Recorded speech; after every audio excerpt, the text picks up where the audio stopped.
As Henry mentioned, we're looking at 6 different Psalms this summer, thinking about relationship with God, walking with our God, we've called the series.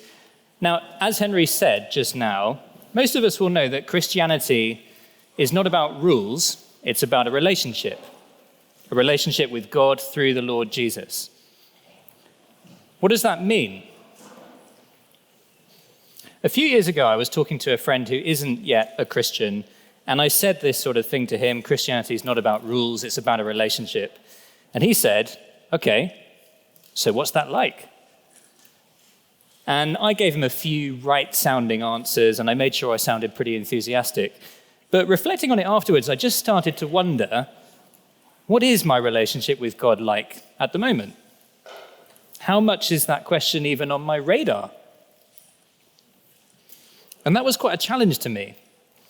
I was just starting out in paid Christian work at that point, and I realized that I was finding it quite easy to be really busy for God, but much harder to foster and develop my actual relationship with him.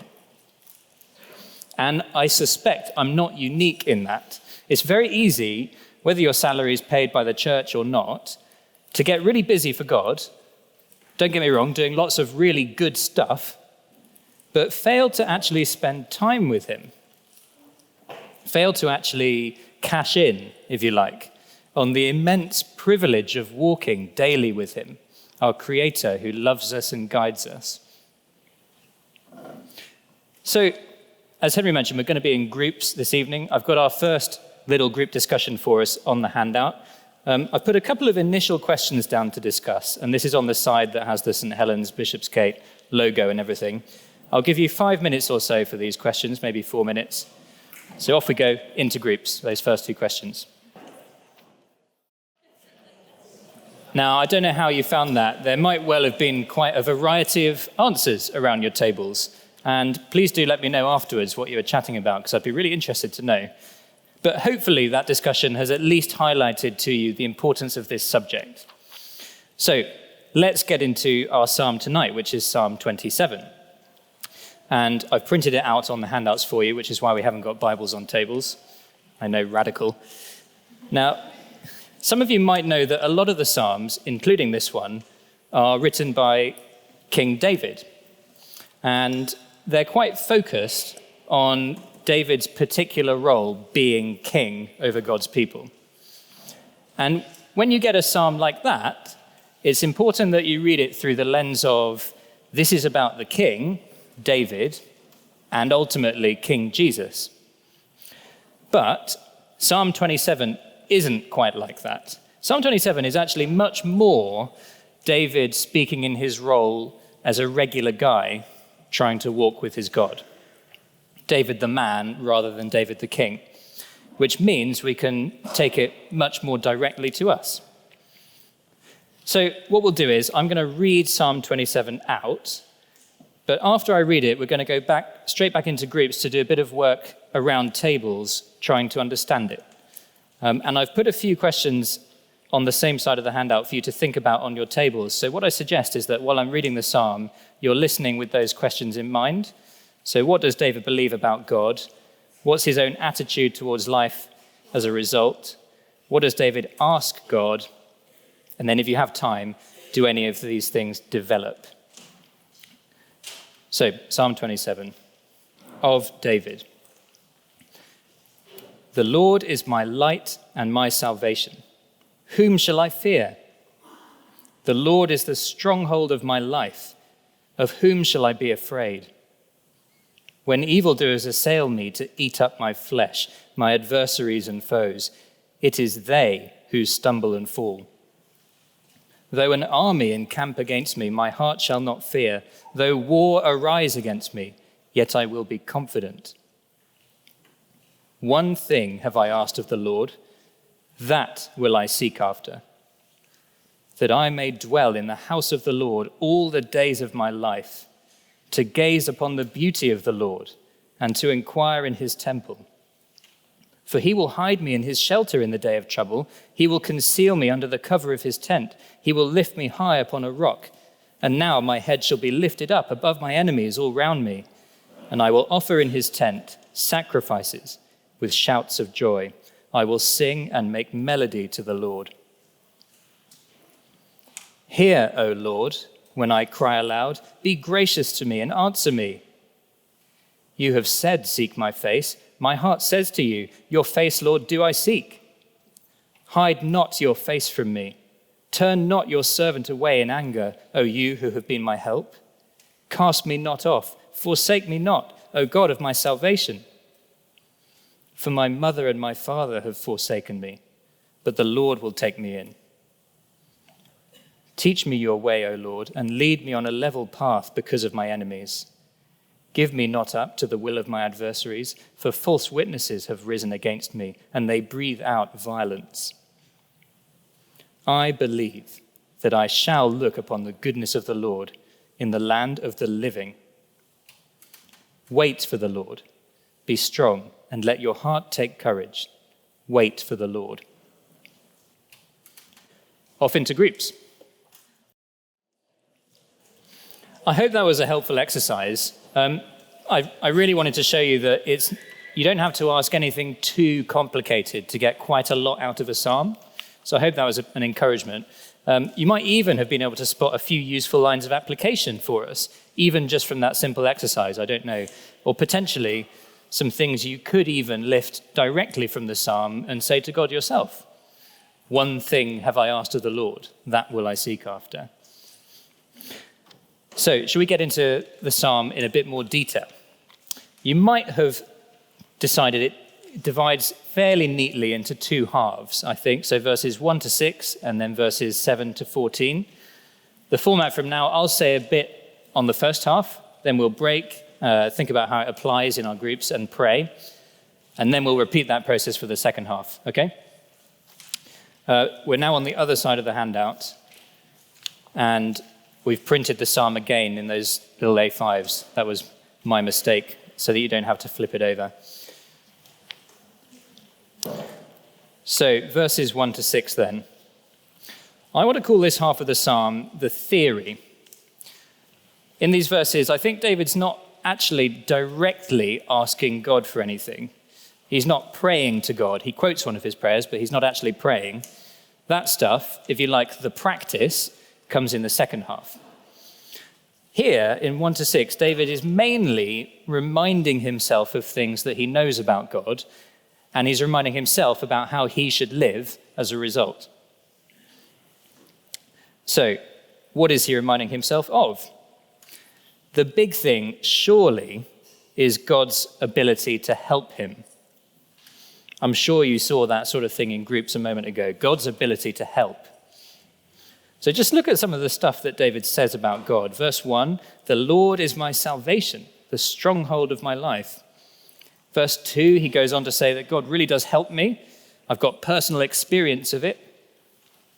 Verse 5, he says God's going to hide me, conceal me. Verse 6, my head shall be lifted up above my enemies around me. It's a very simple idea that David's thinking about, and yet really wonderful. God's ability to help him, to help us. And he's very confident, isn't he? Extremely confident. What makes him that confident? Well, maybe he's thinking to what he already knows of God. Perhaps he's casting his mind back to the Exodus and God's promise that he'll always show steadfast love to his people. For us in 2019, we can have confidence of God's steadfast love too. Not just by thinking back to the Exodus, but even better, to thinking back to Jesus' death on the cross. God shows his love for us in that while we were still sinners, Christ died for us. Romans 5:8. God definitely loves us. He's definitely on our side. Or perhaps David's thinking of the way that God's immense love and power has kept Israel safe now that they've arrived in the promised land. Enemies rise up, God rescues Israel. Enemies rise up, God rescues again. And David's been personally involved in quite a few of those battles. He might even be alluding to that in verse 3. And for us in 2019, well, it's different in that God's promises for us focus on the world to come rather than our well-being in the here and now. But please don't let that difference blunt the fact that God does help us. He rescues us. He's committed to our spiritual safety and to bringing us home. And so we might think of God's objective commitment to his people throughout the whole Bible. Or we might recognize how he's continued to care for his people through history, right down to us today. Or you might even be able to think of ways in which God has showed his goodness to you in your own life. And we know that for those who love God, all things work together for good, for those called according to his purpose. That's Romans 8:28. God is able to help me, says David. It's what he's always been like in history. I've seen it myself. And on that basis, David has a deep, deep confidence. It's not just that he knows God can help him in an intellectual sense. He genuinely believes God will help. And I don't know, do you find it surprising, the level of David's confidence? Verse 1, whom shall I fear? Of whom shall I be afraid? It's not just on an intellectual level, this, is it? He's talking about his actual emotions in quite a few of these verses. David's knowledge of God deeply impacts his emotional life, how he feels about stuff. Verse 3, my heart shall not fear. David's knowledge of God seems to rule out fear. That is striking. Or verse 6, he says, I'll offer in God's tent sacrifices with shouts of joy. I'll sing and make melody to the Lord. So being helped by God fills David with immense, uncontainable joy. He overflows. So David does recognize intellectually that God can help him, but that has a deep impact on his emotions and his general attitude towards life. And then what about verses 4 and 5? I mean, what is David saying in verse 4? It's easily, I think, the most striking verse in the whole psalm, verse 4. But what exactly is he saying? One thing I have asked of the Lord, that will I seek after. There's something David wants above anything else, one thing. What would that be for you? If there's one thing you'd ask God for, an overriding concern in life, a number one priority. For David, that I may dwell in the house of the Lord all the days of my life. That's what he wants, above anything else. I find it quite a humbling verse to read, really. Now, to clarify, is David asking to be physically in the temple or the tabernacle 24/7? Because that would seem slightly odd, I think. He does have some other quite important responsibilities, given that he's the king. And he's not a Levite, so he can't technically go into most parts of the temple. I think the rest of the verse explains what David really means, what he's really asking for. To gaze upon the beauty of the Lord and to inquire in his temple. What David really wants is to spend time gazing upon the beauty of God, the pleasantness, the delightfulness of God, it could be translated. I don't think he means this as a totally literal thing. God is spirit. David's not expecting to physically see God's beauty, but he wants one thing to think about, to meditate on, the characteristics of his God, the attributes of God, because they are beautiful. And David wants to do that more and more. And you can't help but think that is a really good thing to want. For us too, not just for David. I don't think we use quite the same language as him. We wouldn't use the language of the temple. We can draw near to God through his spirit now. in a much more immediate and intimate way, which is fantastic. But in essence, verse 4 could be your prayer, couldn't it? I mean, I don't know about you, the times when I have really thought deeply about God and his character, what I know he's like from the Bible, those times have consistently, without fail, been good times, wholesome times, thrilling and moving times often. I want to gaze upon the beauty of the Lord more. I don't do it as much as I could, and I want to do it more. So could you make David's prayer in verse 4 your prayer? Maybe it could be a St. Helens prayer. Can you imagine the prayer diary? September 1st, pray that members of St. Helens would gaze upon the beauty of the Lord today.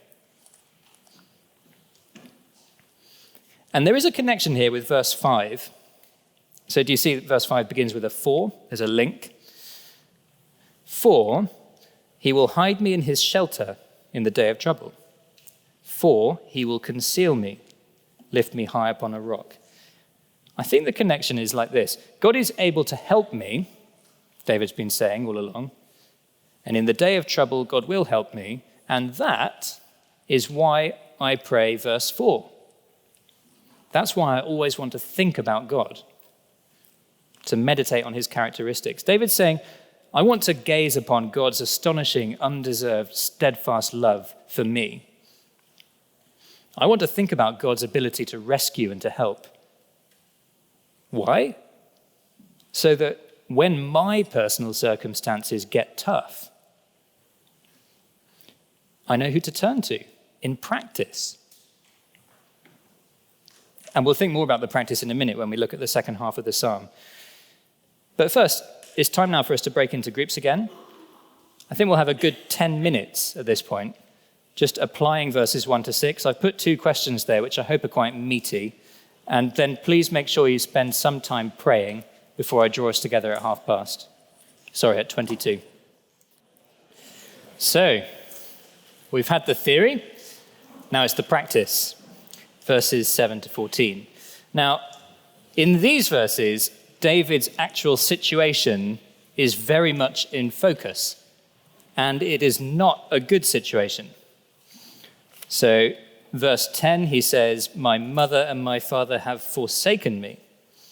Verse 12, give me not up to the will of my adversaries, for false witnesses have risen up against me, and they breathe out violence. Now, we don't know loads beyond that. Clearly, David is feeling very alone, and he's got enemies who are making violent threats of some kind, maybe on his life. But in the end, we don't know that many details, which is quite good news for us because it makes it a fairly widely applicable psalm. In other words, David's prayer in verses 7 to 14 has a lot of elements to it that we could pray as well, even if we're in a completely different situation. Even if, for example, we're not facing physical enemies, which may be the case for most of us.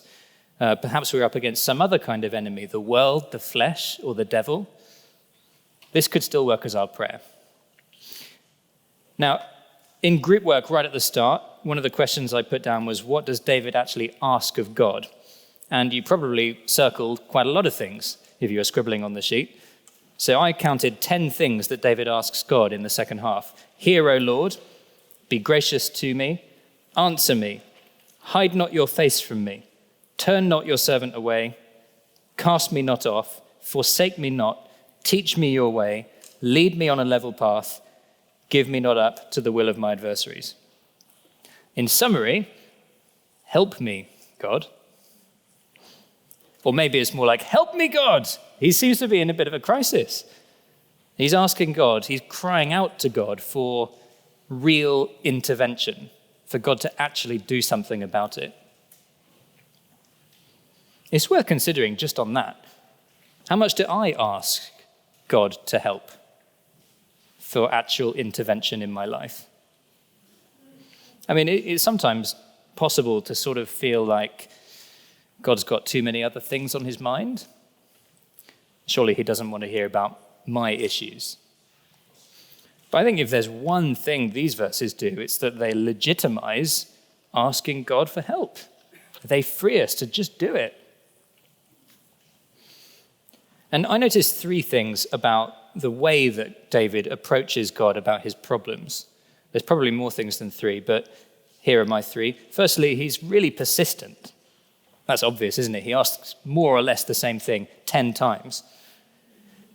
Secondly, he is incredibly confident, to the point of you almost feel like he's being a bit rude, like when you list out the 10 prayers in order like I just did. So none of those requests are particularly politely phrased. They're not especially English. I think actually every single one of them is an imperative, a command to God. Isn't that interesting? And then the third thing is just the way that David reasons with God. So it's not just straight requests. So verse 8 works in a sort of, because you've said X in your word, Lord, therefore please would you do Y.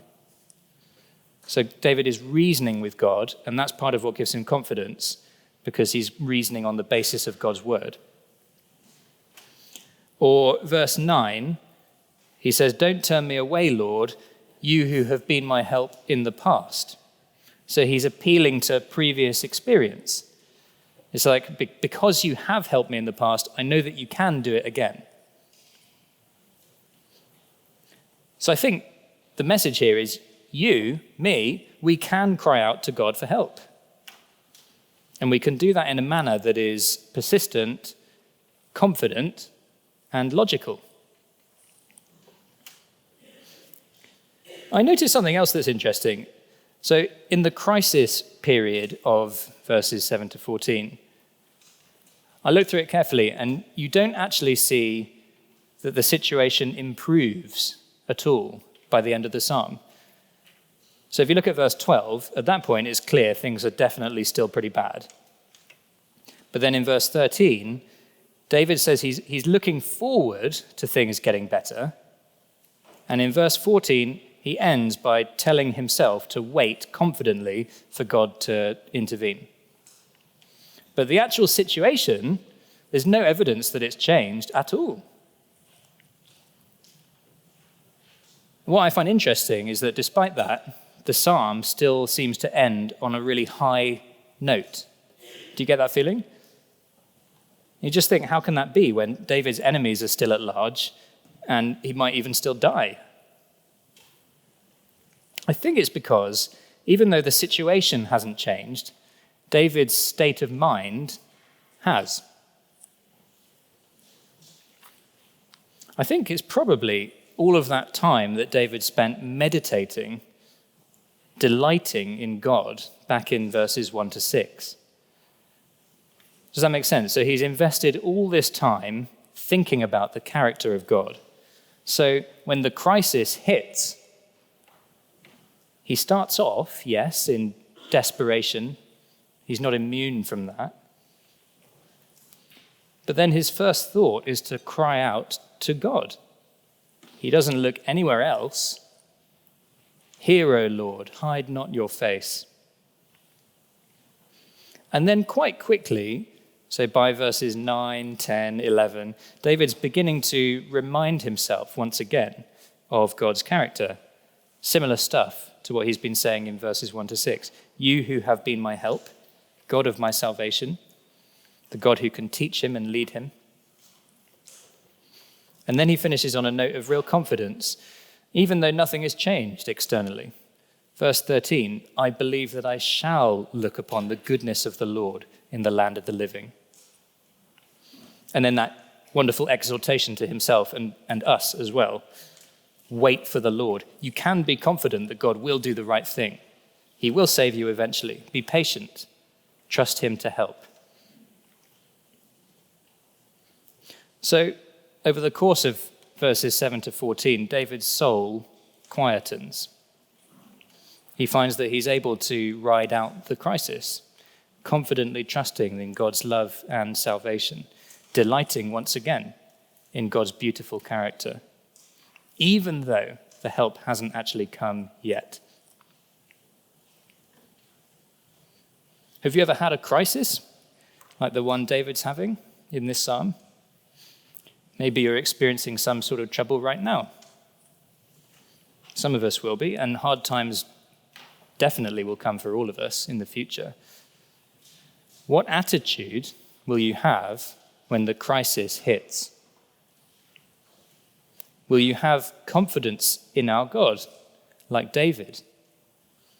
Will it be like second nature to you to cry out to him and to do that boldly and persistently and logically?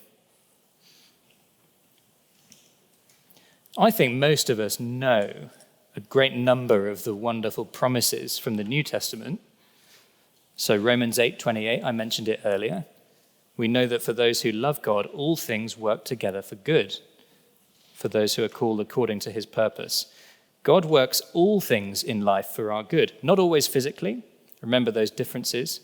We're not quite the same as David. Good for us is focused on us making it to the next world, not always thriving in this world. But many of us will know that promise, and lots of others like it. We'll know it, we'll understand it, we may believe it. What does it look like to actually live in light of it? What does it look like to walk with our God, holding on to the promises that he's made? Perhaps Psalm 27 is what it looks like. A glimpse of it, at least. Now, we're about to split off into groups for the last time, discussing these things and praying in response. But let me just tell you what my prayer has been. It's been that this psalm might liberate and inspire. Challenge us, definitely, yes, but more than that, to liberate us and inspire us. To use these sorts of words, these sorts of prayers and techniques in our own walks with the Lord. So, off into groups for the last few minutes. Make sure that you do pray before Henry hops up again and draws us to a close.